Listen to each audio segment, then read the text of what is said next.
And what's up, everybody? Welcome back to the channel. It is your boy Cheap Ludes. It's Thursday.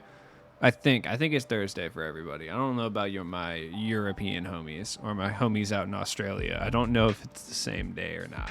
Please do let me know what day it is down in the comments. That would be phenomenal because I truly don't know. Time to go over the new teases in NBA 2K22 My Team. I'll be honest, I think the one thing that I dislike the most about Season 8 of My Team is just the fact that I only get to do 2 card reveals. It's inherently super boring. I mean, yes, it's cool that I get affordable versions of all these players. Yes, I do enjoy that. But it's still incredibly boring to sit here and just reveal 2 cards, especially how obvious they've been this entire season. So they're hyping up the anniversary collection again, so if you haven't collected any of those cards, I would advise doing that while they're cheap. I think it's just going to be an option pack, just having all the endgame cards, that we've seen this season, or at least a few of them, some select versions that you get to choose from. But I would still, hold it down. I would still grab them while they're like 15, 20K. I still think that's a wise decision, personally. But at the same time, I'm not going to fault you for not doing that because it's July 14th and the game will die in like a whole month. So it's not the most imperative thing in the world. You could skip this. It's not really going to hurt you all that much. At this point, like, the cards that we get that are like 30K are going to be not that much worse than end game cards. I know some like 2K Sweatlords will tell you different. I promise it's really not that different until you get to the centers. When you get to the centers, that's where things take a turn. Because, if you have like Meta, Dribble, Sig, Taco Fall, which he's a little too heavy to do a lot of that stuff still, but like Yao Ming and stuff, they're not. That's when it starts to get a little bit more, necessary. But when it comes to like guards and wings, honestly, I don't really think it's that big of a deal. Anyways, let's go forward. Check it out. Tracy McGrady. Obviously, you would think I'm super excited, being what I would only describe as the #1 Tracy McGrady fan, at least in the continental United States. But I'm not. And the reason I'm not, I like this. Who are you calling, Tmac? First off, Tmac has a barbed wire tattoo. Sick. You know what they never get right about Tmac? His eyes. They never get his eyes right. Well, I'll take that back. His eyes are kind of right in this one. Anyways, I'm not excited about these 2 Tmacs, and the reason being is I probably will not get any of them.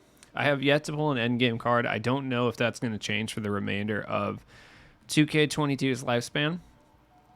I personally think it's entirely possible that I go the rest of the lifespan without pulling an entire endgame card at all. Unless we get like endgame invincible packs at the end, and then like statistically I have to at that point, right?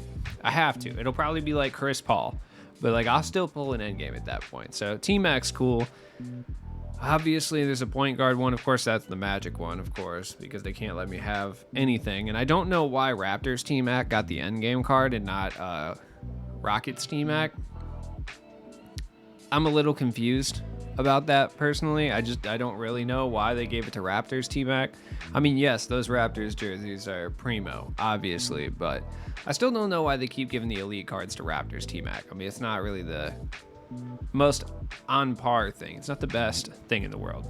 But, T-Mac tomorrow, cool, whatever. I don't really care because I like Trey Burke-Base a lot, so it doesn't really matter that they're an endgame card. I'd rather just grab an invincible one. If they have an invincible one that plays point guard, let's grab that. Shout out to me for telling everybody to sell their T-Macs, LeBrons, Kevin Durant's, etc., and then not following my own advice and just keeping them. Because I lost a significant amount of value. Not really, though, because, I mean, T-Mac was only going for, like, 250, 300K. And, like, yeah, I probably lost 100K worth of value, but I'll just keep it. I don't even care. Speaking of that, we got KD. KD also plays point guard. Thunder KD, point guard, small forward. And then Warriors KD, shooting guard, small forward. I actually prefer KD at the shooting guard anyway, or the small forward. I don't really like him at the point guard. I really haven't in my team ever. And, I mean, if you think back, majority of people really just ran Durant at shooting guard, even when we got like the out of position ones where he played point guard. I really can't remember any time really running into point guard Durant. Most people just use him at the wing or at the shooting guard anyway, so the point guard thing is kind of just an excuse for you to open packs. Yeah, Durant will be cool. I mean, he's been good all year. It's Durant, so I don't have a whole lot to say about that. I mean, I don't know what like nuggets of wisdom that you think I'm going to drop about Durant that you haven't already heard a million times. Like, now the big difference between the Tmacs. By the way, we're getting 5 Tmacs tomorrow, probably. We're getting an MT anniversary one, which, whatever. Then they're just going to absolutely stuff the fucking packs with all-star Tmacs, just like they did with Kobe. We're going to be pulling those every 2 packs. Like, I was thinking about it, actually. And I was like, you know what? It really seems like the packs have gotten significantly worse over the course of the season. It seemed like I'm pulling less and less Dark Matters. But then I thought about it, and I was thinking about it logically for a second. Just got a new Chillum. I was enjoying that. And you know what I realized? The reason the first packs were hitting so much, and not even just hitting so much, because that implies that you were pulling like really good cards. The reason you were pulling so many Dark Matters out of those packs was because they had Power Within Shaq and All-Star Kobe, who were dropping from those packs at an absurd rate. I think I got probably 10 of each, honestly. I had so many of each of those. So I would assume that in theory, the odds are going to feel better tomorrow just simply because you're going to be pulling all-star T-Max all the time, right? I don't think that's incorrect. And fan favorites Durant's. You know what I mean? You're just going to be pulling those like crazy. T-Mac, the only real difference is going to be obviously the jump shot's going to change. They're going to give him base 3 because 2K has no originality. And then once they realize that they can do these 3 jump shots, they're just going to give every single card these 3 jump shots, which like stupid for a variety of reasons. Number one, those 3 jump shots, although good, aren't necessarily the best jumpers in the entire game. I actually prefer what they're doing with the endgame cards that are rewards. Like they're getting different jump shots, like the Chet Holmgren release, Ray Allen base. I feel like I forgot what the other one was. Doesn't really matter. I actually prefer that to just giving base 3, set shot 25, and Luka base to every single card. I think that sucks, right? Also, like, it doesn't really make you really want to buy more endgame cards. Like, if you have an endgame starting 5, the only reason that you would buy an additional endgame card is just because you're a fiend. Like, that's it. I like Trey Burke base a lot. I'm a huge fan. I think it's one of the better releases in the game year after year. I really do. The real difference will be the behind the back. He has the Kyrie behind the back, which is the same thing in like Invincible. Kobe has, John Wall. It's not a terrible behind the back, but it's not great. It's a little bit slow. Doesn't really separate you from the defender in the way that, say, the Damian Lillard, which they never give cards anymore, which I don't understand why, because that was a good behind the back. Or the Scottie Pippen behind the back does. Kobe escaped, so he'll have Trey escape, which is cool. Jordan crossover, no, he won't have. I forgot what crossover they give every single endgame card. You know what? Let me just go look at the endgame cards. How about that? Let's go look at the endgame cards real quick. Because let's look at who's a good example. Melo. Yeah, perfect. Yep. Trae Young escape. LeBron's crossover is what they're giving a lot of them. So I would assume, yeah, LeBron's crossover, Pippen behind the back, the normal step back, basic spin, dunk package basically none whatsoever, so they can't get blocked. Like, this is what you're looking at, but it's going to be T-Mac. And I personally think, yeah, they probably do the thing that they did with Giannis, where the point guard version will have base 3 with probably, I would say Kobe upper probably, or something, unless they give him whatever this is, 102 upper, but I don't think so. That would be my guess anyway. The Stephen Curry contested shot, yeah, that sounds about right. What does Luka have? What is his contested shot? If it's Curry, I'm confused. He just has normal contested shot. So I wonder if that's actually, nobody else has it, by the way. So I wonder if that's actually what makes Luka so unblockable. People have been fiendishly poring over this data for a long time trying to figure it out. I don't know, man. It could be anything. I'm not going to claim like I know, but you know, that's cool. And then Durant will be the same way. One of them will have set shot 25, and then the other one will have base 3 or Luka base. Nothing different's going to occur. He already had the meta dribble moves. Instead of Kevin Durant escape, they'll give him Trey escape. Like, that's going to be the only difference, really. He already had LeBron's crossover. You know, everything's going to be ridiculously similar. I'm okay with every card having the same dribble sigs. The other thing is going to be the dunks. The dunks will change too. He'll only have the 4 dunk backs, and they'll all be like 1-arm tomahawks and stuff.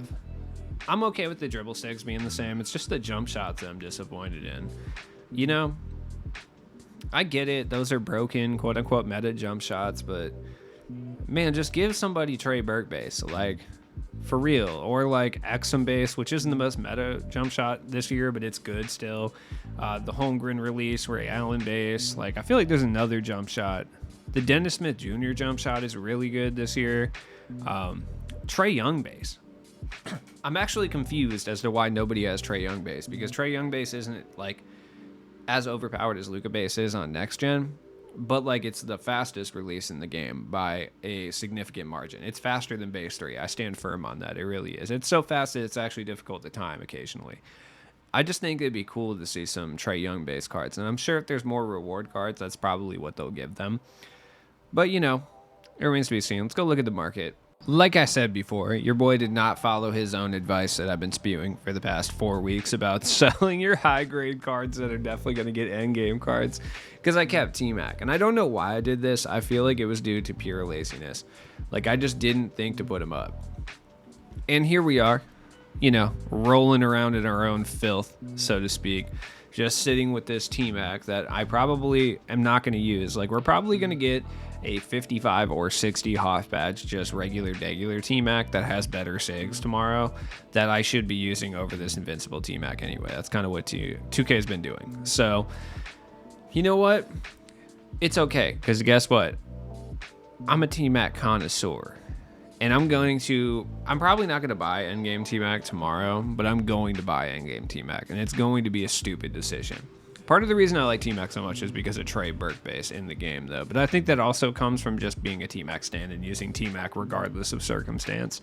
Like, they could have give Tmac set shot 17 and your boy would be using Tmac. Like, it doesn't matter. Same thing with Durant. His price is going to rapidly fall. Whatever. If you plan on buying either of these guys, I mean, probably just wait till tomorrow anyway. Because I guarantee we're going to get one under 100k. It's just as good as the Invincibles or better. As I've been saying for a while, if you plan on locking in for Wilt or you want the opportunity to do so, just wait. Just wait till the end of the season. I guarantee they give us at least 90% of these cards. I saw somebody saying you should buy Bill Russell right now, and I just feel like that's not accurate. I feel like we're going to get an endgame Bill Russell. I feel like we definitely will. So it's actually foolish to buy this Bill Russell. Though, if you have this Bill Russell, sell him now, dude. This is the most you're going to get for him. I mean, maybe in a week or so, maybe it goes up a little bit, but I really don't think that's going to be the case. Robert Horry, Pau Gasol, they might have good value, but 2K is releasing super packs every week, so it's hard to really say. Garnett might be like a sleeper as the gatekeeper for the set. I do still think we get an endgame Garnett pack, but I could be totally wrong. Anthony Davis as well. I think there's no way we don't get an endgame Anthony Davis, but I could totally be wrong about that. They could easily not give us one. We're at the point now where a vast majority of players you're not going to get. Oh boy, All-Star T-Mac. This card is going to drop out of packs so frequently. Like, jump in the comments below. Over, under 5 All-Star T-Macs that I pull tomorrow. Like, do you think I pull under that or over that? I personally think it's over. I think I pull at least like 6 to 10. Durant too. Fan favorites Durant's going to be dirt cheap. I'll probably pick him up just because he's Nets Durant.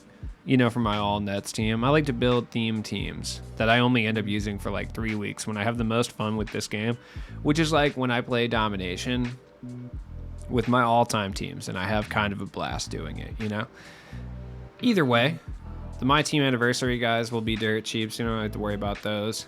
I'm probably going to sell my leftover Shaq and my leftover Kobe this week because I don't think they get over their current price, which is probably around 30 to 50. And I think we're going to see that with a lot of the My Team Anniversary guys. We're going to see them once they, you know, aren't in packs anymore. They'll go up in price from like 10K to like 30 to 50K, and then they'll come spiraling back down to life at some point. As far as the end game cards, I mean, I actually don't think a lot of these are going to drop in price at all. I think J.R. Smith will probably be the cheapest. Him and Carmelo will probably be the cheapest ones, just due to name. Like, Magic Johnson might fall in price because everyone's going to be running point guard Durant, but I actually don't think it's really a downgrade at all to run Magic. So, I mean, you might as well just do it. Kobe's not going anywhere. His name is Kobe Bryant, so... You know, Shaq's there too. People run him at power forward. You know, they dropped his weight, so he's not as intimidating. Giannis. I mean, I just don't think any of these cards really drop in value until we get endgame Invincible packs, probably in the first or second week of August.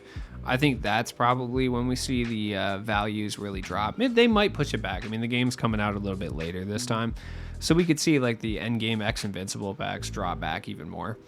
If you were looking to get any of these cards, you want to grind for those tonight, and the reason being is they disappear tomorrow. Tony Parker, Terrence Ross, Derrick Rose might still be in packs. I think he will be, but Ralph Sampson won't. So, I mean, if you want to play some TT tonight, I mean, this is the last time you can get these cards for free.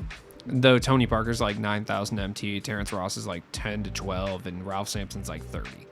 Ralph Sampson's good. I mean, I saw a lot of people gassing him up, but imagine, oh my God, playing this many games of Triple Threat offline, like when they actually came out, is insanity. I have been campaigning for a while to not have those prizes be as high up there because, you know, your average person, even in the span of a year, does not have time to play 2,000 games of Triple Threat offline. And there's always inevitably someone who pops up. They're like, I did it. No, you know, I did it. Like, it's cool. Okay, dude, you're clearly not an average person. Like, you didn't play any other video games this entire year. And if you did, you also did not work 40 hours. Like, I'm sorry to say. And if you worked 40 hours and played other video games, I just think you should probably do something else. I'm sorry. You might notice that I haven't finished the tier list series that I began before this season started. And I would like to talk about that for a second because I went to go do the shooting guard tier list yesterday. And as I was arranging the cards, I just lost all motivation to do it. I was like, dude, there's literal endgame cards right now and like 40 invincibles. Okay. Ranking these cards is so stupid. Any card that came out within the last 2 months is B tier. B tier or above. There's really just no point. As always, it's been your boy Cheap Loot. So like I'll be back opening a bunch of packs for Tmac who I won't pull. Be frustrated, mentally spiral like yesterday, but it is what it is. Have a good night, you guys. For real. Stay safe and stuff. Peace.